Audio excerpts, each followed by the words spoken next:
तर विधान परिषद निवडणुकीच्या या धामधुमीत काल अब्दुल सत्तारांनी एक वेगळाच विषय छेडला। छत्रपती संभाजीनगरच्या अंतर्गत राजकारणामध्ये आपली अगतिकता दाखवताना त्यांनी भाजपवर टीका केली। त्यानंतर आज ठाकरेंच्या नेत्यांनी सत्तारांच्या विधानांचा धागा पकडून शिंदे आणि भाजपवर टोलेबाजी केली। त्याचवेळी शिंदेंच्या नाराज नेत्यांना मातोश्रीचे दरवाजे उघडे असल्याचंही सांगितलं। दोन्ही शिवसेनांच्या विलीनीकरणाची काल सुरू झालेली चर्चा अशा रीतीनं पुढे सरकली खरी, मात्र सध्याच्या राजकीय स्थितीकडे बघता हा मुद्दा क्षणिक ठरण्याची शक्यता अधिक आहे। तर त्यांचे हातपाय पहिले तोडले, आता आमचा मुडगा तोडण्यामध्ये तर त्यांचे हातपाय पहिले तोडले, आता आमचा मुडगा तोडण्यामध्ये शिवसेना आमदार अब्दुल सत्तार भावनेच्या भरात हे बोलून गेले। तर त्यांचे हातपाय पहिले तोडले, आता आमचा मुडगा तोडण्यामध्ये त्याचं झालं असं की सोमवारी ठाकरेंच्या शिवसेनेचे आमदार अंबादास दानवेंनी एक विधान केलं। दोन्ही शिवसेना एकत्र याव्या अशी इच्छा व्यक्त करतानाच भाजप आपल्या मित्रपक्षांना संपवत असल्याचा दावा दानवेंनी केला। यावर प्रतिक्रिया देताना अब्दुल सत्तार चांगलेच भावूक झाले आणि चक्क भाजपने आपल्या पक्षाचं मुंडकच उडवल्याचा गंभीर आरोप त्यांनी केला। एकत्र आलं पाहिजे असं तुम्हाला वाटतं, बऱ्याच वेळेस वाटतं, पण ते मला एकट्याला वाटून काही फायदा नाही। आमच्या नेत्यांनी 1 मिनिटात सांगितलं एकनाथ शिंदे साहेबांनी की आपल्याला एक याच्या त्यामध्ये कोणाला विचारायची ज्योतिषाला गरज नाही। जिल्हा परिषद आणि महानगरपालिका निवडणुकीत भाजपाकडून झालेला पराभव आणि सध्या सुरू असलेल्या विधान परिषद निवडणुकीत संभाजीनगर जालन्याची जागा भाजपाला सुटल्यामुळे सत्तार यांच्या भावनांचा कडेलोट झाला। सत्तार यांचे चिरंजीव समीर यांनी या निवडणुकीत भाजपाविरोधात अर्ज दाखल केलाय।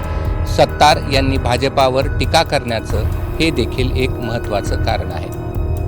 सत्तार बोलून गेले आणि ठाकरे सेनेच्या नेत्यांना भाजप आणि शिंदेंवर टीके करता आयतं खोलीत मिळालं। शिवसेना 2 नाहीत तर आपली एकच शिवसेना आहे असं ठाकरेंचे खासदार संजय राऊत यांनी जाहीर करूनही टाकलं। शिवसेना एकच आहे। मी कालही म्हणालो 2 शिवसेना असूच शकत नाहीत। शिवसेना जिथे ठाकरे तिकडे शिवसेना, आणि शिवसेनेचं काम हे सातत्यानं शिवसेना भवन किंवा मातोश्रीतून चालतं। जिथे ठाकरे नाहीत ती शिवसेना कशी असणार मला सांगा।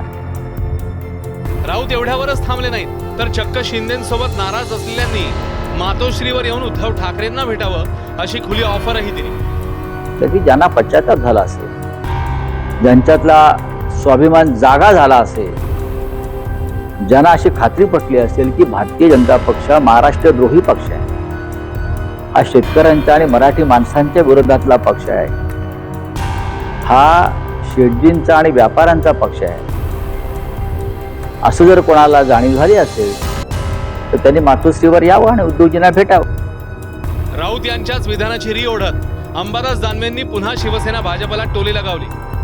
सत्य शिवसेना 2 नाही, ते शिवसेना एकच आहे जी बाळासाहेबांची की उद्धवजींच्या नेतृत्वाखाली काम करते। इथं बाकी गद्दार लोकांची गँग आहे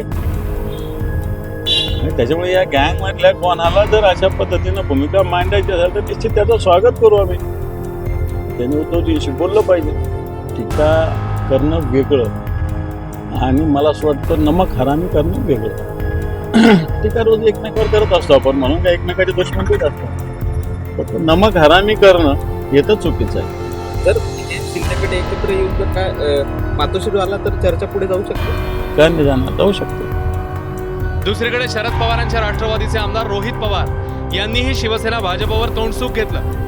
न अजितदादांचा पक्ष न एकनाथ शिंदे साहेबांचा पक्ष भाजपला सोडतील असं मला वाटतं। अजितदादा आज असते तर भाजपला 100% त्यांनी सोडलं असतं आणि 2029ला या महाराष्ट्राचे मुख्यमंत्री कोण झाले असतील तर अजितदादा पवारच त्या ठिकाणी झाले असते। आता ते धाडस आणि अजितदादांच्या बाबतीतली घटना झाल्यानंतर त्याच्यात इतक्या शंका असल्यामुळे हे धाडस आत्ताच्या या 2 पक्षातल्या नेत्यांना अजिबात त्या ठिकाणी होणार नाही हे मी स्पष्टपणे तिथं सांगतो। भाजपला पण कळलेलं आहे की फक्त गुरगुरलं जाईल, जो वाघ असतो आणि त्याला दातच नसतात तशी भीती नंतर राहत नसती, अशीच काही परिस्थिती या दोन्ही पक्षाची भाजपबरोबर राहून दुर्दैवाने त्या ठिकाणी झालेली आहे। सत्तारांचं वक्तव्य आणि त्यावर महाविकास आघाडीच्या नेत्यांनी दिलेल्या प्रतिक्रिया भाजपला चांगल्या झोंबल्याचं दिसतंय। समन्वय समितीच्या बैठकीत ठरलं होतं की आपापल्या नेत्यांनी आपापल्या आमदारांना मंत्र्यांना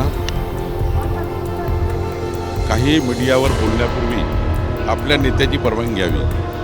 अब्दुल सत्तारांनी माननीय एकनाथ शिंदे यांची परवानगी घेतली का हे विचारावं लागेल. प्रश्नच नाही, 100% घ्यावंच लागणार साहेब. गवताच्या गंजीवर उभा असलेला माणूस आगीशी खेळणार नाही खेळणार. अब्दुल सत्तार असं म्हणतात. असं नाही म्हणू शकत, ते सध्या नाही म्हणू शकत. अब्दुल सत्तार दाखवा मला असं कुठं म्हणलेलं. अब्दुल सत्तारला कायम तुमच्या प्रकाश ज्योतात राहायचं असतं. तुमच्या कधीतरी काहीतरी स्टंटबाजी करण्यात त्यांचा तो स्वभाव आहे. स्टंटबाजी नाही तर काय, त्यांना उभं राहून दाखवा, चारला नाही राहते. आमची तिन्ही नेते एकत्र बसतील, त्यांची समजूत काढतील आणि आमच्या उमेदवाराला ते पाठिंबा देतील. आमचा उमेदवार विजयी होईल. एवढ्यावरच न थांबता मुख्यमंत्री देवेंद्र फडणवीस आणि उपमुख्यमंत्री एकनाथ शिंदेंनी सत्तारांना मुंबईत बोलवून घेतलं. सत्तारांच्या विधानामुळे भाजपला मिरच्या झोंबल्या असल्या तरी शिवसेनेतून मात्र त्यांच्या मताला दुजोरा मिळालाय. आणि ते आमच्यावरतीच खोटे नाटे आरोप लावत असतात आणि खोटे नाटे त्रास देण्याचा प्रयत्न करत असतात. मोठ्या भावांचं काम तसं आम्ही लहान भाऊ आणि त्यांना आम्ही मोठा भाऊ समजतो, तर त्यांनी आम्हाला समजून घ्यायला पाहिजे. DPDCमध्ये जर कामं दिलं, त्यांनी जर आपल्याला समजून घेतलं की छोटे मोठे जे काम असतात, समिती असतात किंवा निधी असतात, की कुठल्याही कामामध्ये एका विचारानं जर चाललं तर खरंच हे बोलण्याची कोणालाही परिस्थिती निर्माण होणार नाही. महानगरपालिकांच्या निवडणुका झाल्या त्याही वेळी या दोन पक्षांमधला तणाव लपून राहिलेला नव्हता आणि आता हा तणाव वाढतच आहे. अजूनमधून एकनाथ शिंदे दिल्लीला जातात, अमित शहाची भेट घेतात. आता असं बोललं जातं की पूर्वी जसं एकनाथ शिंदेचं दिल्लीत लाड होत होते तसे आता ते होताना दिसत नाही. संजय राऊत यांनी आज हे आवाहन केलं की कोणीही असं मनामध्ये येऊ देऊ नका की तुम्हाला मातोश्रीचे दरवाजे बंद आहे. मातोश्रीचे दरवाजे तुमच्यासाठी उघडे आहे आणि उद्धव ठाकरे तुमच्याशी चर्चा केली. अशा पद्धतीचं ओपन अपील ज्याला म्हणतात, अशा प्रकारचं ओपन अपील त्यांनी केलेलं.